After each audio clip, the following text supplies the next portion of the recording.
What goes around surely must come around. The U.S. believe they are the only country that can slap sanctions on any nation, but their plans has failed. China can now place heavy sanction on any country they want, and the sanctions will be effective because China is the production capital of the world, and manufacturers rely on Chinese market for success. But U.S. military-industrial complex might still not get the importance of Chinese market since they don't patronize China or get any patronage from China. Stay with us till end of this video. Hello and welcome back to Innovative Check YouTube channel, where we delve into the innovative and transformative projects changing our world. If you're new to the channel and enjoy learning about innovation stories around the world, you've come to the right place. Please subscribe, like, and comment to help boost our videos on YouTube. In a recent and significant escalation of tensions between China and the United States, the Chinese government announced the imposition of sanctions on major U.S. aerospace and defense companies, Northrop Grumman (LUAT) and Lockheed Martin (D&D). This move comes as a direct response to the firm's involvement in arms sales to Taiwan, a contentious issue that has long been a point of friction in Sino-U.S. relations. The announcement was made by a spokesperson from the Chinese Foreign Ministry, Mao Ning, during a regular press briefing. Just a quick reminder to hit the like button below. YouTube has been restricting my videos a lot recently because of bots, so your like does help out this video massively in terms of the algorithm in YouTube. These sanctions are enacted under the framework of China's Anti-Foreign Sanctions Law, a piece of legislation that has been instrumental in Beijing's recent efforts to counter foreign measures perceived as hostile or detrimental to its national interests. This law, passed in 2021, marks a significant step in China's legal and strategic approach to international relations, particularly in response to actions taken by foreign nations that Beijing views as interfering with its sovereign affairs. Mao Ning, in her briefing, emphasized the necessity for the United States to adhere to the One China principle, a diplomatic acknowledgement of China's position that Taiwan is an integral part of its territory. She cautioned that any continuation of military support or arms sales to Taiwan by the USA would trigger resolute and forceful retaliation from the Chinese side. This statement reflects the heightened sensitivity of the issue within the context of China's national sovereignty and territorial integrity. Specifically, Mao Ning identified Lockheed Martin Corp's Missouri branch as the primary contractor in an arms deal with Taiwan, executed on August 24. Furthermore, she noted that Northrop Grumman has been repeatedly involved in similar transactions. This focus on individual companies, rather than broader diplomatic channels, indicates a targeted approach by Beijing in addressing what it perceives as direct challenges to its national security and foreign policy objectives. The background to these sanctions is complex and deeply rooted in the history of cross-strait relations. Taiwan, which Beijing considers a breakaway province, has been a central issue in China's foreign policy, with the Chinese government consistently asserting its right to use force, if necessary, to bring the island under its control. The United States, while officially adhering to the One China policy, has maintained unofficial relations with Taiwan, including arms sales and other forms of military support. This balancing act has been a source of ongoing tension in U.S.-China relations. The timing of the sanctions coincides with a period of heightened military activity in the region.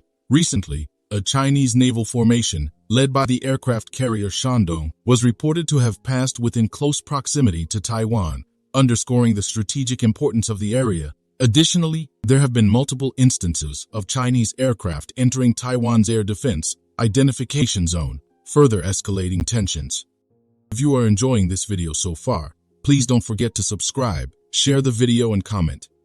These developments come in the wake of the U.S. State Department's announcement of a significant arms sale to Taiwan. 3 weeks prior to the imposition of sanctions, the U.S. approved a $500 million sale of advanced sensor systems manufactured by Lockheed Martin for F-16 fighter jets destined for Taipei. This sale, along with other military engagements between the U.S. and Taiwan, has been met with strong opposition from Beijing. In response to these arms deals, the Chinese Commerce Ministry had already placed Lockheed Martin, along with Raytheon Missiles and Defense, on a blacklist, barring Chinese firms from conducting business with them. Furthermore, senior executives from these companies have been restricted from traveling to or working in China, illustrating the breadth and depth of Beijing's retaliatory measures. The Chinese Foreign Ministry's announcement of the sanctions against Northrop Grumman and Lockheed Martin's unit reiterates Beijing's long-standing stance against any form of official interaction between countries it has diplomatic relations with and Taiwan. The ministry's spokeswoman Mao Ning emphasized that the U.S. actions are seen as a dangerous escalation in arming Taiwan, despite China's firm opposition.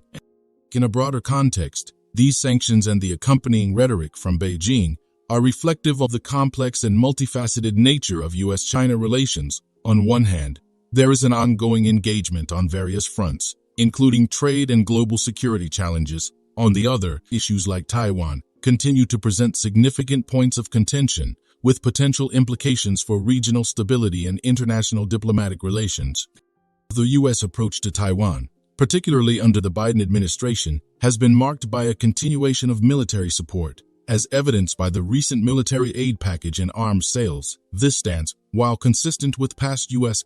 policies, has been met with increasing assertiveness from Beijing, as seen in the recent sanctions and military activities near Taiwan. Despite these tensions, USA President Joe Biden has expressed a belief that the current economic situation in mainland China might reduce the likelihood of aggressive moves towards Taiwan. In a statement made during a visit to Vietnam, Biden suggested that China's economic challenges could diminish its capacity for such a venture. However, Beijing has firmly stated that the resolution of the Taiwan issue is a matter for the Chinese themselves, underscoring its. If you are enjoying this video so far, please don't forget to subscribe, share the video and comment. The U.S.-China dynamic over Taiwan is not just a bilateral issue, but also has significant implications for the wider international community. Most countries, including the U.S., will officially adhere to the One China policy, but simultaneously express opposition to any forceful attempts to change the status of Taiwan. This delicate diplomatic balance is a reflection of the broader complexities and sensitivities that characterize international relations in the Asia-Pacific region. The recent U.S. military aid to Taiwan, amounting to $80 million, is particularly notable as it represents the first instance of such aid under a program generally reserved for sovereign, independent states. This move, while symbolically significant, also underscores the unique and nuanced position Taiwan occupies in U.S. foreign policy. Additionally, there are reports of the U.S. government planning to redirect military financing originally intended for Egypt to Taiwan, further indicating the strategic importance attached to the island in U.S. regional security considerations. China's military exercises and drills near Taiwan have been interpreted as a severe warning to what it terms separatist forces on the island. This show of military might is a clear indication of Beijing's readiness to assert its claims over Taiwan and serves as a reminder of the potential for escalation in the region. In her statements, Mao Ning emphasized that U.S. arms sales to Taiwan seriously violate the One China principle and severely harm China's sovereignty and security interests. The Chinese government's unwavering determination to defend its national sovereignty and territorial integrity was highlighted as a cornerstone of its policy. This stance reflects a deep-seated conviction within the Chinese leadership and is indicative of the lengths to which Beijing is prepared to go to safeguard what it perceives as its territorial rights.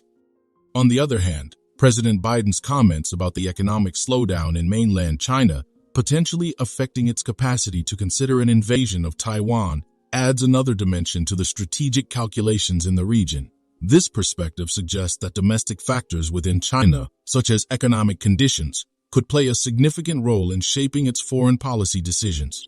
In response to Biden's comments, Beijing reiterated its position that the resolution of the Taiwan issue is a matter for the Chinese themselves, without external interference. This response is consistent with China's long-standing policy of non-interference in its domestic affairs by foreign powers, a principle it vigorously defends in various international forums. The recent developments in the Taiwan Strait and the corresponding actions by China and the U.S. are emblematic of the shifting power dynamics in the Asia-Pacific region. The imposition of sanctions on U.S. defense companies by China, the military activities around Taiwan, and the diplomatic rhetoric from both sides are indicative of a larger geopolitical contest that extends beyond the immediate issue of Taiwan's status. For the international community, particularly countries in the Asia-Pacific region, these developments are a cause for concern. The prospect of heightened tensions or even conflict over Taiwan could have far-reaching implications for regional stability and the broader international order. Countries in the region and beyond are closely monitoring the situation, aware of the delicate balance that needs to be maintained to prevent escalation. The U.S. and China, as two of the world's major powers, bear a significant responsibility in managing their bilateral relationship, particularly on sensitive issues like Taiwan. The challenge lies in navigating the complex interplay of national interests, international law, and regional security dynamics. The actions taken by both countries in the coming months and years will be critical in shaping the future of the Taiwan Strait and, by extension, the broader Asia-Pacific region.